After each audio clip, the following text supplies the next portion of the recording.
गरीब साध साध सब नेक हैं, आप अपनी ठोरे, जो सतलोक ले जाएंगे वो साधु कोई और।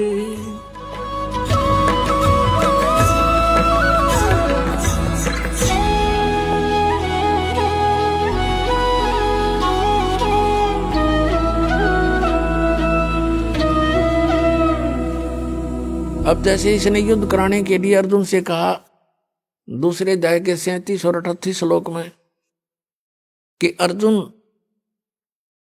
तू लाभ हानि को छोड़ के और किसी जय पराजय की भी चिंता ना करके तू युद्ध कर ले। अब पहली तो बात समझ की है कि बिना बगैर लाभ हानि के कौन सिर फुड़वावे, और फिर तुरंत कहता है कि यदि तू युद्ध में जीत गया तो पूरी पृथ्वी का शासन प्राप्त होगा, राज भोगेगा, और यदि तू युद्ध में मारा गया तो स्वर्ग में जाएगा, तेरे दोनों हाथों में लड्डू हैं, युद्ध कर ले। बता इसका कोई थ्योरी है? पहले मैं तो कह रहा है कि लाभ और हानि छोड़ कर युद्ध कर ले, हार जीत की भी चिंता ना करे, और तुरंत लाभ हानि बता रहा है कि यदि मारा गया तो स्वर्ग में जाएगा और जीत गया तो पृथ्वी का शासन भोगेगा। बता आप पे लाभ हानि बता रहा है, फिर क्या लाभ हानि मत सोचे। तो ये इसकी अटकलबाजी जो इस तरह की बकवाद इस काल ने युद्ध कराने के लिए की है कि किसी तरह यू नाश हो, वो करवा दिया इसने। फिर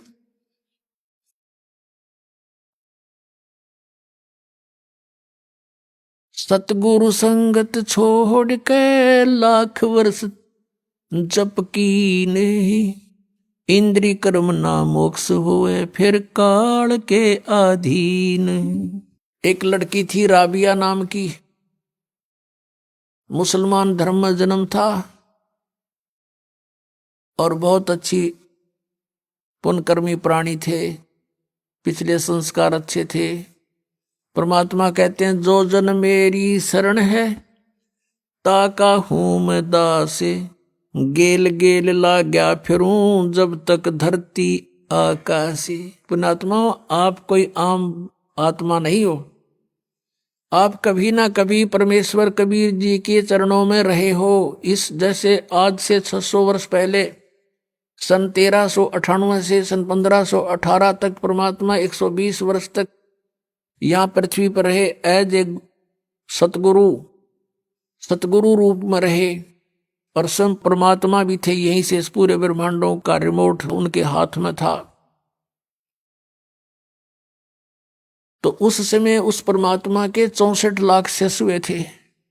वो कितने दयालु है पुण्यात्मा, आप सोच नहीं सकते, क्योंकि हमारी बुद्धि तो काल ने बांध रखी है, और हमारे को तो यहाँ के संसारिक के झूठे सुख ही फाइनल नजर आ रहे थे अभी तक, जब तक ज्ञान नहीं था।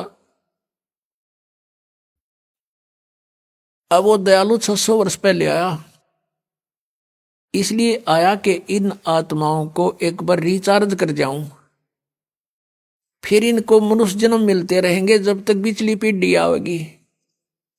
ये कलयुग के प्रारंभ की बातें हैं। सन 1398 संवत 1455 ये ज्येष्ठ सुदी पूर्णमासी को परमात्मा सतलोक से चलकर आए, अपने निज स्थान से, उस ध्रुवलोक से, तेजों में स्थान सतलोक से, और एक कमल के फूल पर बनारस के अंदर काशी शहर के बाहर वन में एक कमल के फूल पर लहरतारा सरोवर में खिले कमल के फूल पर आकर प्रकट हुए। वो प्रथम चरण था कलयुग का।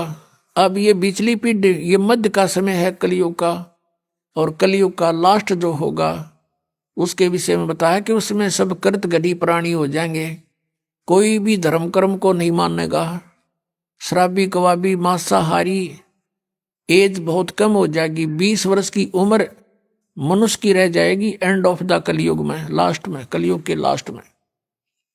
और उसमें 5 खंड होंगी, जैसे 15 वर्ष की उम्र में सभी मर लिया करेंगे, युवा भी हो लेंगे, ब्याह भी करवा लेंगे, बच्चे भी उत्पन्न हो लेंगे और मर भी लेंगे।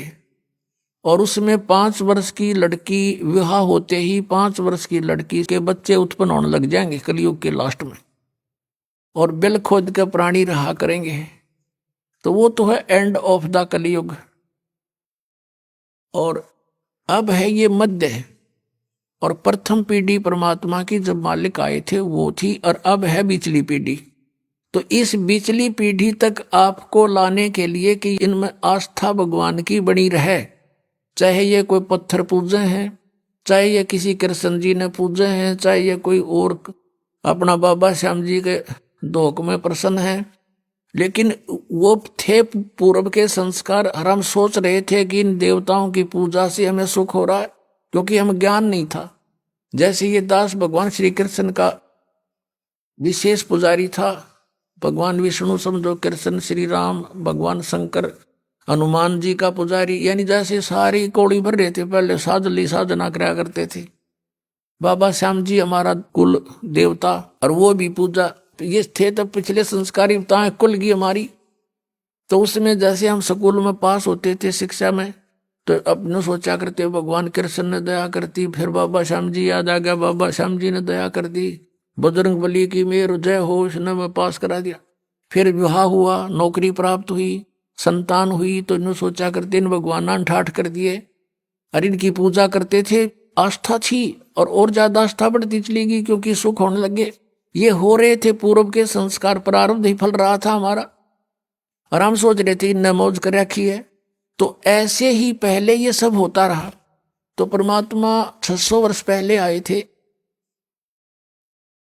और वो कहीं भी जा करके खड़े हो जाते थे, जैसे कोई मदारी तमाशा कराया करे, और खड़े हो जाते थे चौराहे पर या गली के बीच में गांव में, और वहां गाने लग जाते थे, अपना ये शब्द सुनाया करते थे। मानुष जन्म दुर्लभ है, ये मिले न बारंबार, तरवर से पत्ता टूट गिरे, बोर न लगता डार।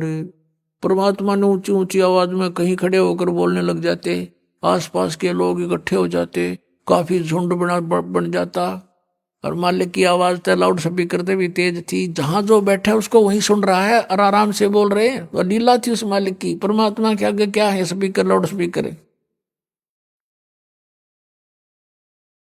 तो ऐसे सैकड़ों की संख्या में भक्त वहां जमा हो जाते, फिर प्रार्थना करते, हे भगत जी आजाद और डट जाओ हमारे गांव में। अच्छा भाई डट जाऊंगा, वो तो गए इस उद्देश्य से थे। फिर अगले दिन फिर परमात्मा शाम ने भी सुनाते, दिन में वो अपना धंधा करे थे, शाम ने फिर कराएंगे भैया जी हो। ऐसे लाखों लोग हो गए थे भगवान के, उस एक दिन में सैकड़ों जगह प्रकट हो जाते हैं भगवान। जैसे आज तो ये टीवी हो गए, एक व्यक्ति बोलता करोड़ों टीवियों में जाकर वो सारा अपना ज्ञान दे सकता है। उस समय ये भी नहीं थे, और ये होते तो कबीर साहब ने बोलन कौन देता, जैसे इस दास के साथ हो रही। अब जिस पर भी हमारा ज्ञान चलता है, ये नकली संत जब बंद करवा देते, बंद करो बंद करो, ये तो झूठ बोला है, निंदा करता है। तो परमात्मा ने दूसरा तरीका अपना लिया, उस टाइम चलने की जरूरत ना पड़ी।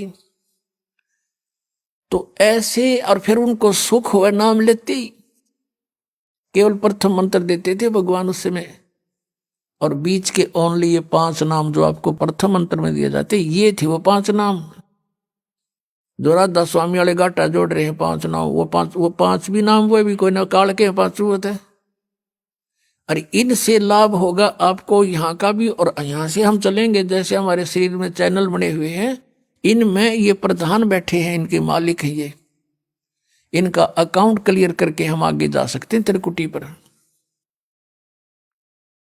तो उस समय हमें ज्ञान आधार नहीं रहा, सुख गणे दिए परमात्मा ने, क्योंकि ये सुख सागर है प्रभु। इसकी शरण में आते ही किसी को प्रेतवादा थी, कोई देव रुष्ट था, या कोई शारीरिक कष्ट था, कोई सांसारिक बाधाएं थी, कोई कर्म ठीक नहीं हो रहे थे कार्य, वो सब ठीक होते चले गए।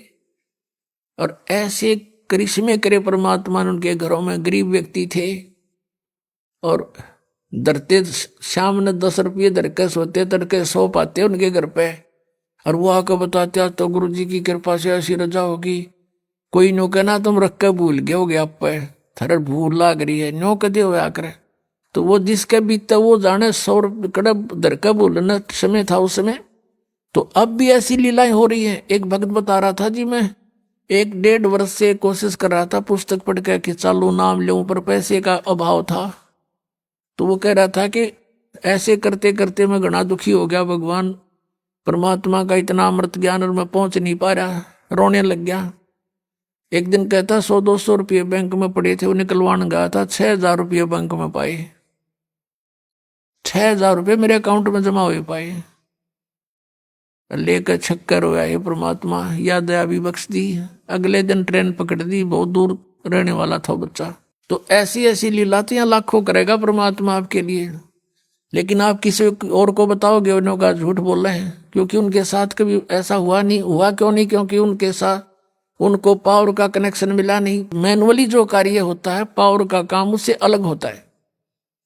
तो यहाँ पावर का कार्य है, परमात्मा का कार्य है, ये जनसाधारण नहीं मान सकता इन बातों को। तो इस प्रकार परमात्मा ने वो 64 लाख शिष्य हो गए, सबको ये मंत्र दे दिया।